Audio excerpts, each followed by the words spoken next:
Les titres, mesdames et messieurs, bonsoir et bienvenue aux 20h. Devant les deux chambres réunies en congrès, le président de la République, Félix-Antoine Tshisekedi Tshilombo, a adressé un état de la nation qui mêle alerte et assurance. Alerte face à l'agression persistante dans l'Est, assurance quant à la solidarité économique et l'élan des réformes engagées. Ce grand oral du chef de l'État a revendiqué une RDC résiliente, souveraine et tournée vers les grands travaux structurants. Félix Tshisekedi a voulu réaffirmer la trajectoire du pays qui entend tenir debout malgré les tempêtes. Retour en image de ce discours prononcé au Palais du Peuple. Les caméras de Kinshasa étaient braquées ce lundi 8 décembre 2025 au Palais du Peuple pour le discours annuel du chef de l'État à la nation devant les deux chambres du Parlement réunies en congrès. Dans une prestation bien maîtrisée, le chef de l'État a développé en 2h20 toutes les actions qu'il a menées au cours de l'année 2025. De la sécurité à la culture, en passant par l'économie, les infrastructures, la diplomatie, le social et la santé, aucun secteur de la vie nationale n'a été oublié. Dès l'entame de son discours, le chef de l'État a fixé le cap sur la résistance et la résilience face à l'agression de la RDC par le Rwanda. Qu'on ne s'y trompe pas. Nous ne sommes ni face à un simple conflit communautaire, ni devant une rébellion interne de plus. Il s'agit d'une guerre d'agression par procuration visant à contester notre souveraineté sur un espace hautement stratégique, riche en minerais critiques et en potentialités économiques déterminantes pour l'avenir de notre nation. Attardé sur les actions diplomatiques qui ont permis le retour de la RDC dans le concert des nations.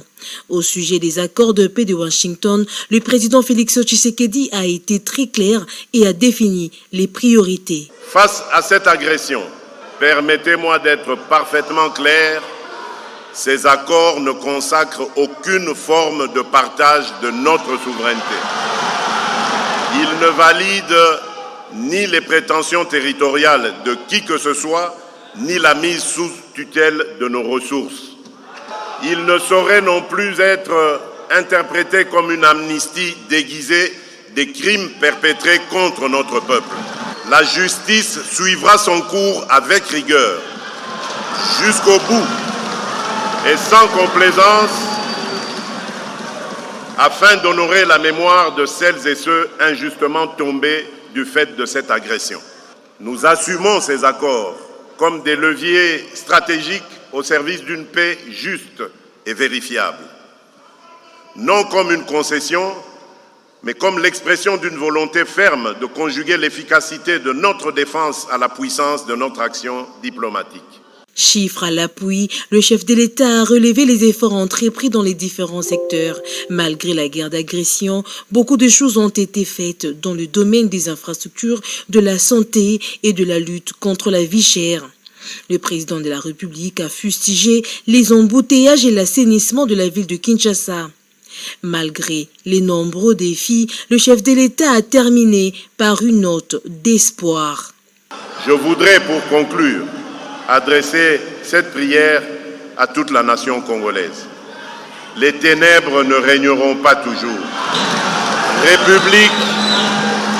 République démocratique du Congo, lève-toi et sois éclairé car la lumière arrive. Que vive la République démocratique du Congo. Que Dieu bénisse la République démocratique du Congo et son peuple. Je vous remercie.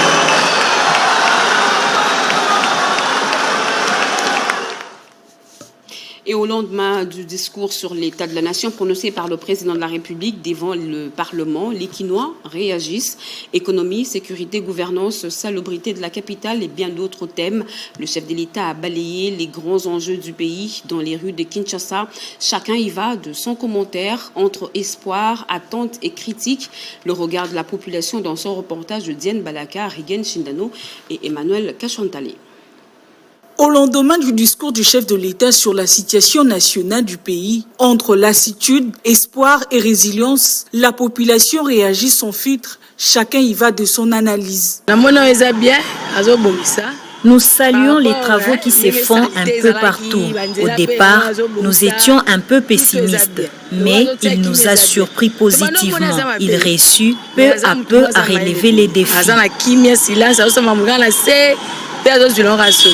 Nous avons suivi les chefs de l'État. J'ai aimé son appel à la responsabilité collective de tous les Congolais face aux défis qui nous guettent. Nous voulons de tous nos vœux que toutes ces paroles soient traduites à des actions concrètes. Et donc, nous sommes derrière lui, surtout pour des questions qui touchent la guerre de l'agression rwandaise. C'est un patriote, il est déterminé à en finir avec les ennemis et tous les Congolais devraient faire le cas. Et donc, la jeunesse congolaise est engagée, déterminée à collaborer, à soutenir les chefs de l'État, à collaborer avec les services de sécurité, les services de défense, afin de résister à l'agression rwandaise, mais aussi à ses supplétifs. J'avais aimé les discours, c'était vraiment un discours plein d'espoir, surtout lorsqu'il avait conclu que les ténèbres ne régneront pas toujours, et c'était vraiment parfait. C'est quelqu'un avec qui on peut faire confiance, peut nous amener encore loin. Le chef de l'État, il est vrai, il a peint la situation de manière générale du pays. Mais à ce qui concerne la ville de Kinshasa, moi je pense que bon, là j'entends les gens dire que non, c'est le gouverneur Bumba et consort. Mais à mon avis, je pense que la responsabilité, elle est partagée. Nous avons vu encore le président a parlé de l'insécurité. Mais je pense qu'il y a le ministre de l'Intérieur, d'ailleurs, qui avait lancé une opération, l'opération Ndobo. Aujourd'hui, je ne sais pas c'est quoi le résultat réellement de cette opération sur le terrain. Les avis partagés des Kinoises et Kinois témoignent d'une volonté d'un peuple qui aspire à un avenir meilleur. La classe politique, toutes tendances confondues, n'est pas restée de marbre face au discours du chef de l'État sur l'état de la nation. Députés nationaux, sénateurs, membres du gouvernement, animateurs des institutions et autres se sont exprimés. Discours qui a rencontré les attentes de la population. Nous avons été flattés lorsque le chef de l'État a éclairé la population disant que l'accord qui a été signé à Washington n'a donné aucune latitude pour quiconque de pouvoir s'accaparer des terres de la RDC. De toutes les manières, nous avons senti dans le chef de l'État qu'il est un homme oint de Dieu. Parce qu'il a clôturé son discours en disant que, quelles que soient les ténèbres pour durer, mais il sera mieux que l'État congolais, donc la République démocratique du Congo, espère à une lumière qui pourra toujours apparaître. Et ce qui est plus important, on peut dire que sur le plan sécuritaire, et avec l'accord signé à Washington le 4 décembre dernier, il a ramassé la situation globale et il a rassuré la population congolaise. Ce qui m'a beaucoup plus intéressé, c'est plus du fait que le chef de l'État a concentré son message sur la jeunesse de la République démocratique du Congo. Il a parlé des problèmes d'entrepreneuriat, les problèmes de l'emploi des jeunes. Il a relevé une chose, n'est-ce pas, la paix en République démocratique du Congo, parce qu'on ne peut pas parler du développement d'un pays sans pour autant s'appesantir sur les aspects sécuritaires. Pour d'abord ramener la paix sur le territoire national, pour qu'aucune zone ne reste sous l'emprise de l'occupation rwandaise et de ses affidés. C'est dans ce sens-là qu'il faut regarder ces accords qui sont signés. Bien entendu, à l'accord entre la RDC et le Rwanda concernant la situation de l'Est. Aujourd'hui, dans toutes les institutions internationales et régionales, l'agenda de la RDC est sur la table pour la paix de la RDC. Et ça, c'est un travail d'une diplomatie vraiment agissante, une diplomatie de leadership de notre président qui a fait qu'aujourd'hui, la RDC est sur toutes les tables, les grandes tables du monde. La population de Kinshasa est comparée plus ou moins à 13 à 14 millions d'habitants. Alors que c'était une ville qui était construite à l'époque pour 3, 4, 5 millions d'habitants. Donc il y a vraiment une expansion démographique qui est aussi un challenge au niveau des embouteillages, au niveau des trafics, qu'on doit réfléchir comment étendre la ville. Moi je crois que c'est une très bonne solution. Et aussi les problèmes de la salubrité de la ville, moi je trouve que c'est une occasion pour la nouvelle économie du climat de pouvoir captiver ces déchets, de recycler ces déchets pour que nous puissions en faire de l'électricité, de l'énergie, des engrais biologiques et que nous puissions finalement régénérer les crédits carbone pour développer ces pays. Le chef de l'État vient de prononcer un discours très profond et très clair. Les réalisations presque pour tous les pays, même chez moi, à Sud Ubangi, plusieurs réalisations et réhabilitations. Nous sommes très fiers de lui et qu'il continue comme ça, que Dieu lui bénisse. Un discours d'espérance. J'ai aimé ce chapitre-là parce que le chef de l'État a dit que le Congo restera indivisible. Malgré les accords qui sont en train d'être signés, la souveraineté de la RDC sera toujours respectée. Le chef de l'État n'oubliera jamais la Tchouapa. Il est et restera l'élu de la Tchouapa. C'est lui qui nous montre la voie à suivre pour redorer l'image de notre province. Ainsi, j'invite tous les ressortissants et résidents de la Tchouapa à s'allier comme un seul homme derrière la cause du président de la République qui a fait de la réhabilitation de nos infrastructures routières et autres sa priorité. Mon attention, c'est bien entendu cette victoire diplomatique, même historique, sur laquelle il est revenu, parce que désormais la voix du Congo est plus qu'entendue. Parce que disons que le chef a accompli une mission herculienne. Ce n'était pas une tâche facile de mettre Congo au centre des enjeux politiques internationaux. Et pour nous, aujourd'hui, nous sommes fiers que la signature de l'accord, que nous saluons tant parce que c'est dans la démarche de la paix, la façon de faire du chef de l'État, de pouvoir avoir un pays là où la paix règne et le développement est en train d'évoluer. Le chef de l'État a peint un tableau clair de la situation générale du pays, prouvant ainsi la maîtrise parfaite de la situation du pays. Il a montré à suffisance que c'est vraiment un leader, un dirigeant digne pour cette nation. L'Alliance pour les actions de développement du Congo apporte son soutien à nos forces armées et sa compassion à nos populations de l'Est de la République démocratique du Congo, tout en espérant une paix imminente selon la détermination du chef de l'État. Félicite le président de la République, Félix Antoine Tshisekedi Tshilombo, pour sa diplomatie très agissante qui vient de produire aujourd'hui ses résultats en léguant à notre pays un accord historique de paix. Autre chose à présent, Kinshasa a vibré du 4 au 7 décembre dernier au rythme de la coopération RDC-Pologne. La semaine polonaise de Kinshasa s'est tenue au chapiteau de Pullman Hotel. Des échanges, les partenariats économiques, culturels et diplomatiques entre les deux pays étaient au menu de cette semaine placée sous le sceau du renforcement des liens bilatéraux. Nadine Yango. La semaine polonaise de Kinshasa s'est clôturée ce dimanche 7 décembre 2025 au chapiteau de l'hôtel Pullman dans la commune de la Gombe. Un rendez-vous d'envergure qui intervient à un moment charnière dans les partenariats renforcés entre la République démocratique du Congo et la Pologne. Pendant 4 jours, les décideurs politiques et acteurs économiques des deux pays ont échangé autour de nouvelles perspectives de coopération. Pour cette journée de clôture, 3 temps forts étaient au programme. D'abord, un panel consacré aux mécanismes visant à promouvoir l'agriculture en République démocratique du Congo, notamment à travers la formation et la mécanisation. La Pologne compte parmi les géants européens disposant des technologies adaptées. Dans son intervention, l'honorable Marie-Claire Kengoadondo, députée nationale et président du groupe d'amitié parlementaire RDC-Pologne, a souligné que cet événement marque un tournant décisif dans l'amélioration du climat des affaires en République démocratique du Congo. Cette semaine polonaise à Kinshasa n'est pas une fin, mais un point de départ pour des projets plus ambitieux, pour des investissements plus structurants et pour un partenariat plus fort entre nos deux nations. Nous avons démontré que lorsque les volontés se rencontrent, les horizons s'élargissent et le peuple se rapproche. Enfin, la journée s'est poursuivie par la visite des stands d'exposition dédiés à la transformation agricole, conduite par l'honorable Marie-Claire Kengoadondo.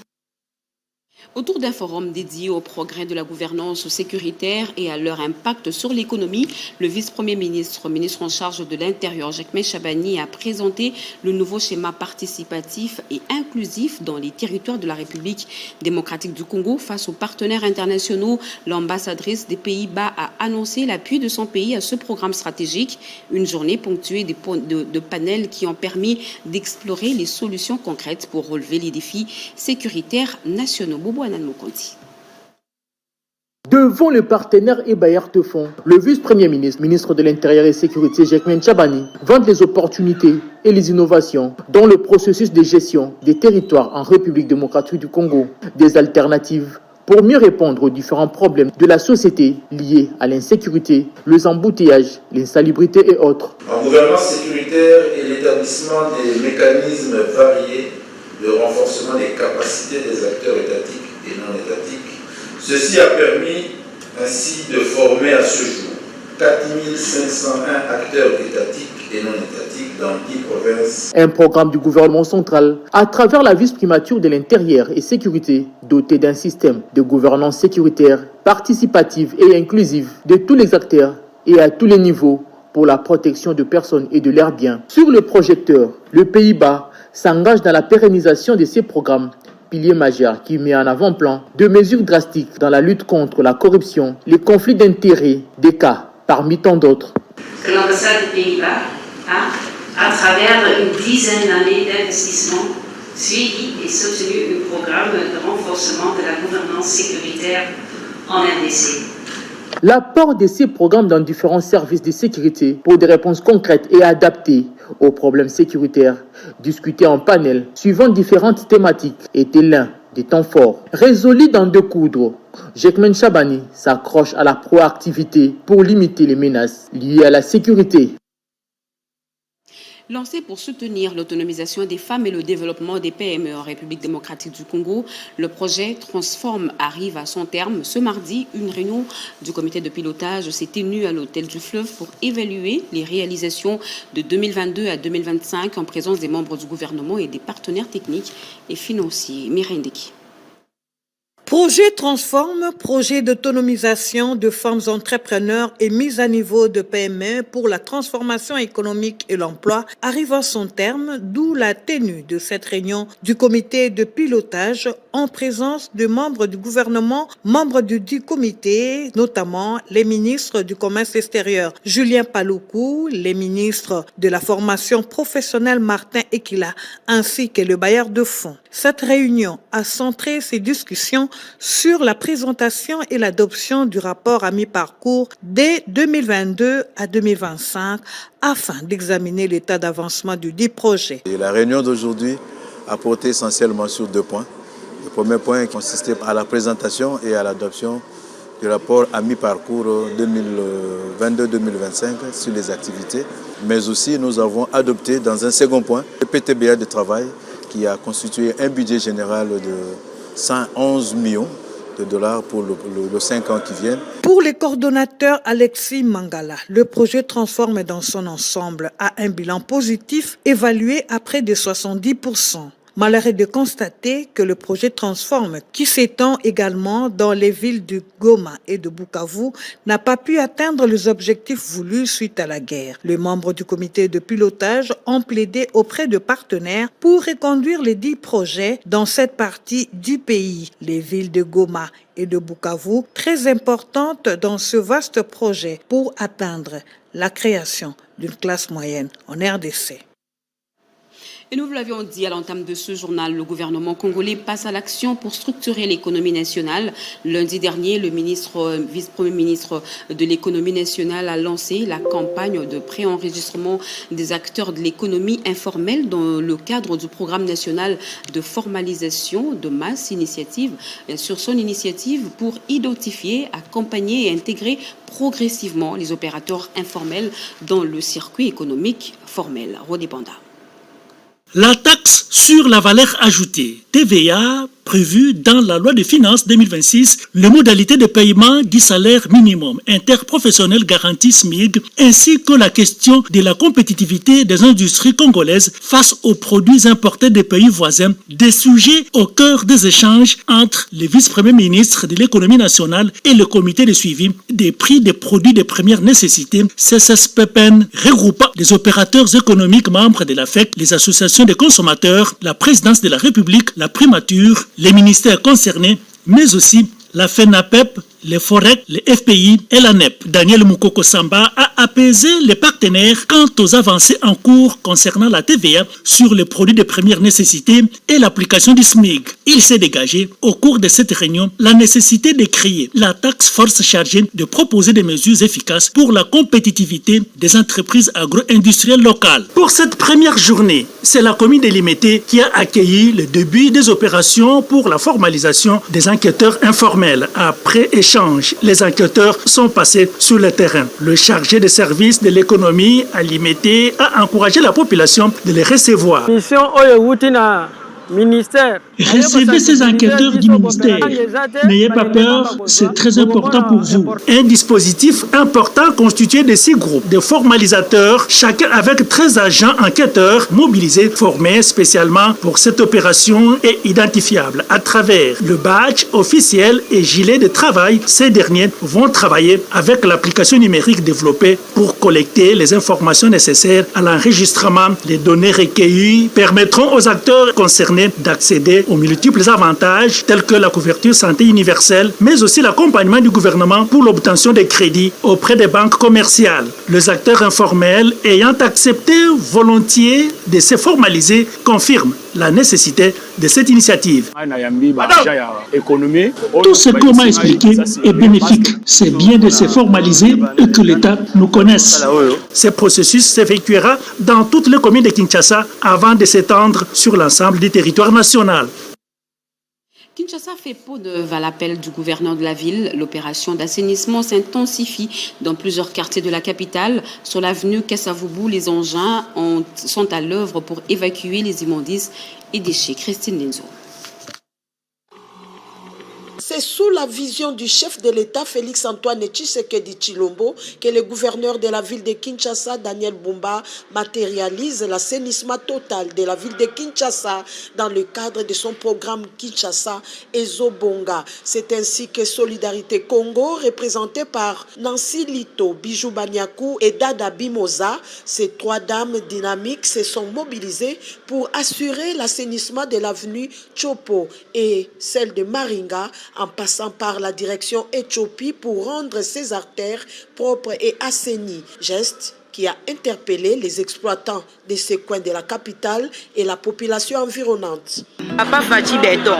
Merci, président Félix-Antoine Tshisekedi. En évacuant ces immondices, nous sommes épargnés des maladies. Reste à ton poste, gouverneur Daniel Bumba. On a besoin que ces 3 avenues soient asphaltées. La joie s'est lisée sur les visages des utilisateurs de ces avenues qui ne jurent que sur la propreté du reste qu'elles comptent maintenir. Question d'emboîter les pas de ces femmes pleines d'initiatives et initiatrices de la solidarité Congo. Et face aux risques que font peser certaines exploitations sur les communautés, le ministère des Mines renforce la vigilance. Une formation ciblée vient d'outiller les inspecteurs afin de garantir des contrôles plus rigoureux et conformes aux normes. Regardez. Cette formation des agents et experts de la DPM, Direction de protection de l'environnement minier, consiste à renforcer leurs capacités en matière d'évaluation environnementale et sociale, de suivi et contrôle, organisée par le secrétaire général aux mines, Jacques Ramazani Lutuba, dans le souci de garantir que les activités minières puissent se dérouler dans le respect des normes environnementales et légales. Ce cadre d'échange et d'apprentissage permettra non seulement de mieux comprendre les exigences des évaluations environnementales et sociales, mais aussi de renforcer la mise en œuvre des mécanismes de suivi et de contrôle Pour cette première journée, 2 experts ont édifié les participants, le professeur Arthur Kanika de l'Université de Lubumbashi et le professeur Jean-Marie Kanda, conseiller principal du chef de l'État en charge des mines. Ces 2 experts leur ont donné des explications sur ce que prévoit l'arsenal juridique congolais en matière d'inspection environnementale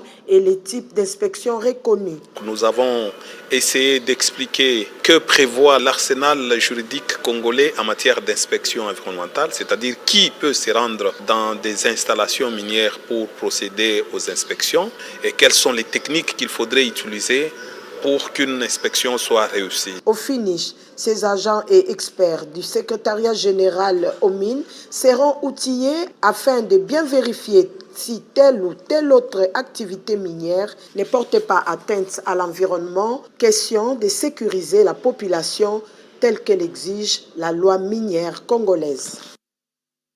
Double victoire pour la République démocratique du Congo à la 22e conférence des États partis à la Convention d'Ottawa. Emmanuel Lokinu Omanga, coordonnateur du Centre congolais de lutte anti-mine, a été élu représentant des autorités nationales au sein du groupe de pilotage des normes internationales. Par ailleurs, un sursis de 3 ans a été accordé à la RDC pour se conformer à l'article 5 portant sur la destruction des mines. Une avancée majeure obtenue à Genève au nom du pays. Patricia Ungu sur les images de Jean-Pierre Onima. Le coordonnateur du Centre congolais de lutte anti-mine, Emmanuel Lokinu Omanga, a participé du 1er au 5 décembre 2025 à Genève à la 22e conférence des États partis signataires de la Convention d'Ottawa sur l'interdiction, l'utilisation, circulation, production et transfert des mines antipersonnelles dans le monde. Le Congo a la chance, par la diplomatie agissante et productive des chefs de l'État, le Congo vient d'obtenir une place de choix au niveau des Nations Unies. Donc, comme le représentant de toutes les nations, toutes les autorités nationales de lutte anti-mine, dans le groupe de pilotage des normes internationales des Nations Unies. Donc, c'est une grande victoire pour les chefs de l'État. Je remercie très sincèrement les chefs de l'État et mon chef direct qui est le VPM de l'Intérieur, Maître Jacquemin Chabani. Pour Emmanuel Lokinu, la RDC vient de gagner 2 victoires, l'élection et nomination d'Emmanuel Lokinu comme le représentant des autorités nationales de la lutte anti-mine dans le groupe pilotage des normes internationales. La deuxième, les Nations Unies ont accordé 3 ans à la RDC pour se conformer à l'article 5 de la Convention d'Ottawa qui demande aux États signataires de détruire les mines dans nos États respectifs. À l'occasion de la Journée internationale de lutte contre la corruption célébrée le 9 décembre, l'APLC a placé la jeunesse au cœur de son combat contre ce fléau qui mine les institutions et freine le développement de la RDC. Autour d'un atelier de réflexion réunissant autorités, encadreurs et experts, l'agence veut forger une nouvelle génération de leaders intègres, porteurs d'une culture d'éthique et de transparence pour rompre définitivement avec les pratiques mafieuses du passé. Joël Makela. Lutte contre la corruption. L'Agence de prévention et de lutte contre la corruption, APLC, mise sur la jeunesse. C'est une bataille de longue haleine, mais l'enjeu est de taille. Protéger l'avenir de la jeunesse congolaise contre le fléau de la corruption. Et cet atelier qui a réuni plusieurs intervenants autour d'un thème puissant, s'unir avec la jeunesse contre la corruption, a ouvert la voie à des échanges nourris où tous les participants ont souligné le rôle central de la jeunesse dans la construction d'une nation forte, mais aussi sa vulnérabilité face à la corruption. Le coordonnateur de l'APLC, quant à lui, a lancé un appel à la responsabilité collective. Famille, école, médias, église, tous doivent encadrer la jeunesse pour briser le cycle. Nous avons échangé avec son Excellence, Monsieur le vice-ministre à l'éducation et à la nouvelle citoyenneté, pour que nous puissions mutualiser nos projets, pour que demain, nos enfants, dès la maternelle, puissent apprendre à lutter contre la corruption. La lutte contre la corruption a un objectif précis, permettre à l'État de recouvrer les moyens de sa politique et ainsi accomplir tous les projets pour le bien collectif. Le vice-ministre de l'Éducation a rappelé l'urgence de former une jeunesse moralement armée, capable de résister à la tentation et d'incarner les valeurs d'intégrité. Un message fort, porté avec conviction. La lutte contre la corruption commence là où l'on forme les consciences. Sur la dégradation de Kinshasa dans son discours sur l'état de la nation, le président de la République a dévoilé un plan d'extension historique de la capitale vers Maluku avec plus de 430 km destinés à accueillir une centaine d'usines et des nouveaux quartiers modernes. Le chef de l'État, Félix Tshisekedi, projette une transformation profonde de la capitale. Chimendoundo. La situation dans laquelle se trouve la ville de Kinshasa n'a pas échappé à l'attention du chef de l'État lors de son message à la nation. Félix-Antoine Tshisekedi Tshilombo a évoqué les défis de l'assainissement auxquels est confrontée la capitale congolaise. Pour résoudre cet épineux problème de la mobilité dans la ville, le chef de l'État a conçu le projet d'extension de Kinshasa vers la partie est, dans la commune de Maluku et ses environs, où il est prévu la construction d'une centaine d'usines et de logements décents pour assurer la sécurité, la fluidité de l'actuelle ville avec ses 15 millions d'âmes. C'est dans cet esprit que s'inscrivent les décisions structurantes engagées pour désengorger, réorganiser et mieux planifier Kinshasa tout en préparant la modernisation de nos grandes villes. Le projet d'extension de la ville vers la cité industrielle de Maluku sur 430 km², dont une première phase de 75 km² entrera en exécution dès le premier trimestre 2026. Sur 5 ans, il prévoit la construction de 1200 usines afin de décongestionner la capitale, créer des emplois, améliorer la desserte en eau et en électricité et organiser plus efficacement la gestion urbaine.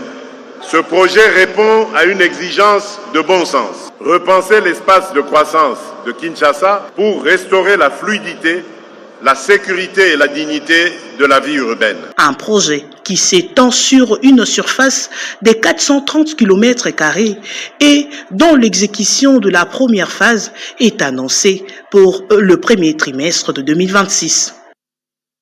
La COPRIM ex-ONEL s'apprête à franchir une étape décisive dans la mise en œuvre du programme national de logements sociaux. Dès demain, les travaux démarrent à Kisangani, province pilote choisie pour matérialiser cette vision du gouvernement, en prélude au lancement officiel par le ministre d'État en charge de l'urbanisme. Et le directeur général de l'agence a conduit une série d'activités techniques, dont la visite du site et des réunions préparatoires. On fait le point avec Jacques Méji, Patrick Kachala, nos envoyés spéciaux. Une mission d'intérêt hautement social à Kisangani, chef-lieu de la province de la Chopo. Aussitôt arrivé à la tête d'une forte délégation composée des experts de l'agence congolaise de promotion immobilière et du cabinet du ministre de l'Urbanisme et Habitat, le directeur général de la COPRIM, Mika Kaimba Mukeba, a rencontré respectivement le gouverneur par intérim, Ghislain Mogenya Baraka, et le président de l'Assemblée provinciale par intérim, Paul Riffin Lokessa Bomboli.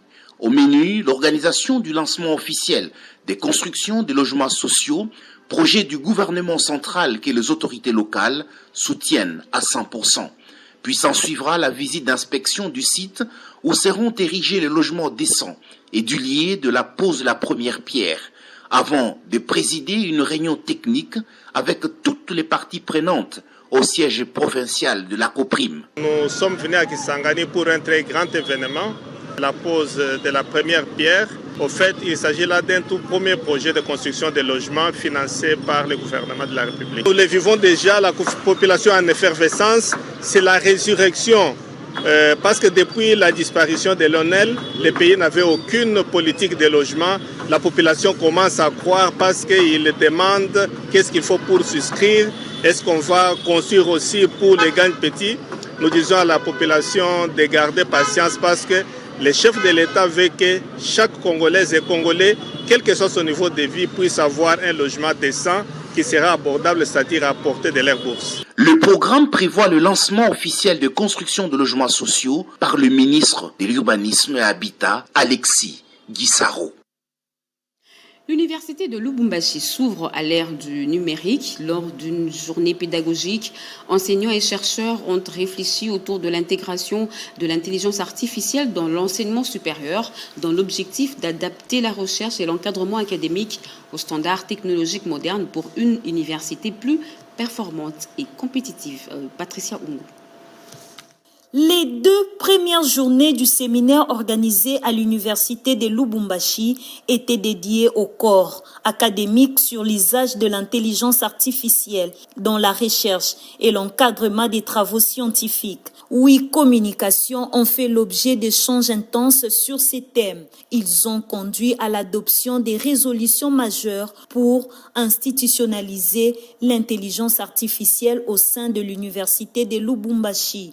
Aussi, la création d'une charte d'usage de l'IA, l'intégration de ces technologies dans l'ensemble de la vie universitaire, le renforcement de l'éthique et de la transparence, la numérisation à travers la création d'une banque de données numérisées regroupant tous les travaux scientifiques de l'université de Lubumbashi pour une meilleure visibilité et captation par les algorithmes. Le professeur Gilbert Kashiba Fitoula, recteur de l'université de Lubumbashi, a salué ces résolutions et l'efficacité entendue dans les pratiques académiques. Nous avons appris énormément de choses. Si vous pouvez apprendre à d'autres ce que vous venez d'apprendre en termes qualitatifs, cela est suffisant pour que nous puissions être satisfaits de votre participation. Des préoccupations importantes ont tout de même été soulevées sur l'utilisation reçue de l'IA et qui nécessite d'identifier et adresser des résistances chez certains enseignants. Après des années d'attente, les habitants de la chefferie de Bayeke dans le Haut-Katanga accèdent enfin à l'eau potable grâce à une gestion responsable de fonds issus de la rédévance minière. 90 puits ont été inaugurés, offrant une amélioration majeure des conditions de vie et de santé des populations rurales. Regardez. À tour de rôle, bidon à la main, les habitants de la chefferie de Bayeke dans le Haut-Katanga accèdent enfin à une eau potable de qualité, une première dans cette zone rurale. Au total, 90 puits, chacun d'une capacité de 2000 mètres cubes, ont été mis à la disposition de la population. C'est le fruit de la rédévance minière et d'une gestion responsable des fonds gérés par la chefferie sous la direction de Sa Majesté Mwami Mwinda Bantu Munongo. Par l'entremise du coordonnateur de la RADEP, la régie d'amélioration de la desserte en eau potable, une série d'inaugurations a été lancée, marquant un tournant historique dans plusieurs villages de cette chefferie, dont Kafoya, Pala et Ngouba. Merci à Sa Majesté Mwami Mwinda Bantu Munongo Junior pour avoir répondu à nos demandes, vu que la population prenait une eau sale, une eau des rivières, qui causait souvent des maladies hydriques. Mais pour le moment, le Mwami nous a envoyé la RADEP qui est venue creuser des puits à travers l'agglomération. Et ici, présentement, nous sommes à Kassanza 5, où nous sommes venus inaugurer la borne fontaine en compagnie du coordonnateur de la RADEP. Une réponse concrète aux besoins de base de populations rurales, de quoi réjouir les habitants. Nous remercions sincèrement nos autorités pour ces puits d'eau potable. C'est une première pour nous. Nous demandons vraiment à Dieu de les protéger. Un projet qui change la vie, soulage les femmes et améliore la santé des enfants. La preuve qu'une gouvernance locale efficace peut donc transformer les quotidiens. Situation dans l'Est, précisément à Uvira, le gouvernement congolais accuse le Rwanda de violer impunément les accords de Washington et d'aller vers la régionalisation du conflit en ciblant aussi le Burundi. Les organismes internationaux ont communiqué au gouvernement une situation inquiétante dans l'axe Kamanyola-Uvira. On écoute plutôt le porte-parole du gouvernement, Patrick Mouyaya, ministre de la Communication et des Médias. D'abord que nous suivons de près la situation sur le terrain, spécifiquement dans la province du Sud Kivu, axe Kamanyola-Uvira. Vous savez qu'il y a quelques jours, l'armée a communiqué pour dire qu'il y a des bombes qui sont parties de Bugarama au Rwanda, qui sont tombées sur des cibles notamment civiles. Et la réunion de ce matin avec la Première ministre, bien au-delà de ce que nous nous sommes dit à propos de ce qui s'est passé à Washington, c'est de regarder, parce qu'il y a des rapports notamment du CICR et des organisations humanitaires qui nous donnent des informations particulièrement inquiétantes. Et donc il était important pour la Première ministre chef du gouvernement de réunir autour de lui tous les ministres, notamment ceux de la Défense, de l'Intérieur, pour voir comment on répond efficacement à cette situation. Mais ici, c'est qu'il faut noter, parce que nous parlions de Washington justement, que comme le président de la République le disait hier au cours de son allocution devant la nation, le Rwanda viole impunément l'accord que nous avions convenu ou signé à Washington il y a quelques jours.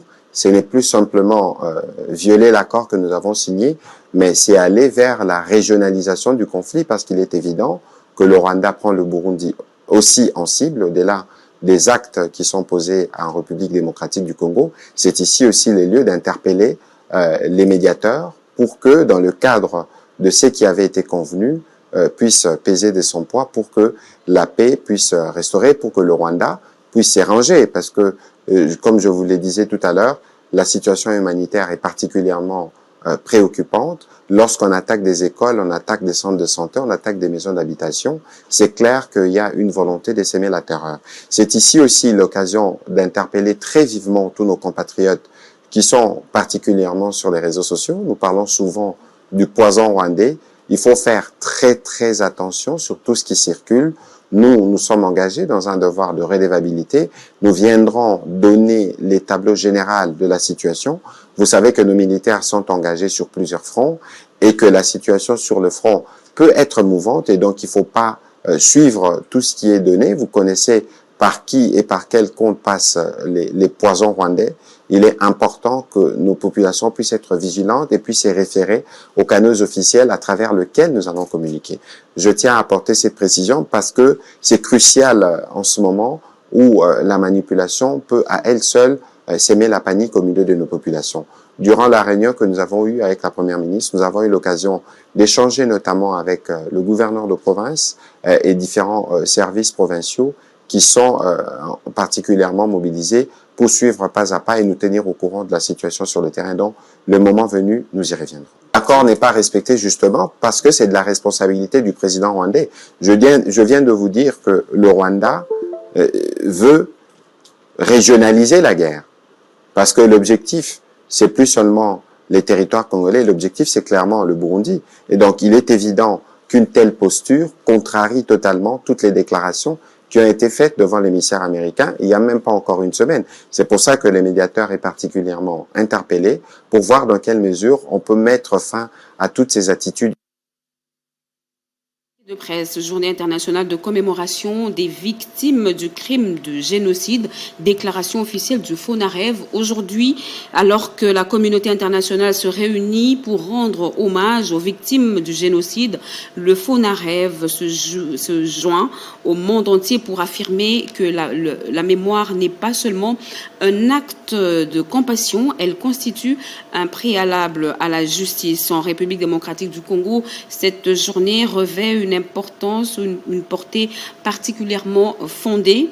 Les souffrances endurées par notre peuple pendant plus d'un siècle ont trop souvent été accueillies par le silence, le déni et l'indifférence. Le Congo a traversé deux grandes périodes d'extermination de masse, toutes deux liées à l'exploitation brutale de nos richesses naturelles, de l'Holocauste oublié, du régime léopoldien du caoutchouc, marqué par le travail forcé, les mutilations et les incendies du village, aux atrocités de 30 dernières années dans l'est du pays. Notre terre porte les cicatrices de la violence déployée pour déposséder, déplacer et détruire les communautés entières au nom du profit et de l'ambition territoriale. Ces crimes ne sont pas apparus spontanément. Comme l'affirme la Convention des Nations Unies sur le génocide, il s'agit d'un processus, d'une succession d'actes planifiés visant les groupes protégés dans l'intention de les détruire physiquement, Psychologiquement et socialement, les enquêtes menées par le FONAREV aux côtés des spécialistes nationaux et internationaux ont établi les actes matériels de l'intention génocidaire qui caractérisent les massacres de Kasika, Mituga, Togota, Makobola, Mwenga, Kalima, Tingi et de nombreuses autres localités. Ce meurtre n'était pas des excès aléatoires de la guerre. Ils étaient systématiquement coordonnés et dirigés contre les groupes ethniques spécifiques, souvent accompagnés d'une cruauté extrême de violences sexuelles et de déplacements forcés. L'annuaire des massacres compilé par le FONAREV documente plus de 1500 violations avérées, comprenant des crimes, des génocides, des crimes contre l'humanité, des crimes de guerre et des violences généralisées à l'encontre des femmes et des filles. Les survivants portent encore des blessures invisibles et visibles, tandis que des millions de personnes demeurent déplacées, dépossédées et traumatisées. Leur dignité a trop souvent été bafouée, mais elle ne sera pas oubliée. En ce jour de commémoration, nous rendons hommage à la mémoire de toutes les victimes partout dans le monde, celles qui ont perdu la vie, celles qui ont survécu et celles dont les histoires demeurent enfouies sous les tombes anonymes. Nous réaffirmons notre engagement envers la vérité, la justice et la réconciliation. Le FONAREV reste fidèle à sa mission, restaurer la dignité, accompagner les victimes par un soutien juridique, psychosocial et garantir des réparations à la hauteur de leur souffrance et de leur résilience. Cette journée renforce notre détermination à transformer le deuil en mobilisation, que les victimes de tous les génocides passés, présents, reposent en paix dans la dignité éternelle et que le monde ne détourne plus jamais le regard des crimes qui avalisent son humanité commune. Une mission de département du Trésor américain séjourne depuis ce week-end à Kinshasa. Cette délégation a entamé une série d'échanges avec les autorités congolaises, notamment le secrétaire exécutif de la cellule nationale de renseignement financier, M. Adler Kisula, au cœur des discussions, les retombées de l'accord récemment signé à Washington. Guy Matoudou. Après la signature des accords de paix entre la République démocratique du Congo et le Rwanda à Washington, cette mission du Trésor américain est venue évaluer les progrès et réformes réalisés par la RDC dans la lutte contre le blanchiment des capitaux et le financement du terrorisme. Dès l'entame, le secrétaire exécutif de la CNRF, Adler Kisula, a rassuré ses hôtes de l'implication et de l'engagement du président de la République dans la croisade contre le blanchiment des capitaux, le financement du terrorisme et la lutte contre la corruption, gage d'un environnement financier fiable, transparent et sécurisé pour tous les investisseurs. Il était nécessaire de voir comment nous sommes en train d'évoluer au niveau de la lutte contre le blanchiment des capitaux et le financement du terrorisme et voir quels sont les créneaux qui peuvent être mis à notre disposition pour renforcer cette collaboration bilatérale. Donc on a fait le point sur le processus de l'ICRG et on a vu dans quelle mesure la CNRF pouvait coopérer ou collaborer avec FinCEN, qui est une autre cellule de renseignement financier au niveau des États-Unis, et comment le CONASAFIC pouvait collaborer avec l'OFAC, qui serait son homologue au niveau des USA. Cette réunion est déterminante pour la suite du processus du GAFI, avec la visite sur place de l'équipe du groupe d'action financière internationale. La prochaine rencontre est prévue en début janvier à Lisbonne. La délégation américaine est repartie satisfaite. Avec cette détente, la voie vers la sortie de la RDC de la liste grise est balisée.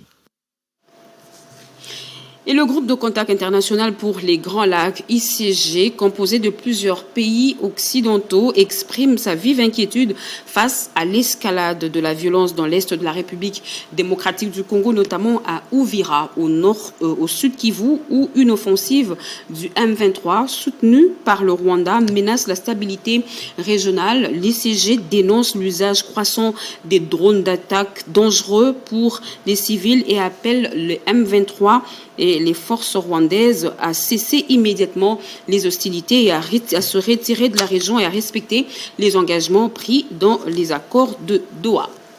Fin de ce journal, mesdames et messieurs. Merci de l'avoir suivi. Merci à vous qui nous suivez à Kamanyola, dans le sud Kivu et partout ailleurs sur satellite. Vous êtes sur la RTNC. Ce journal a été rédigé par Gauthier.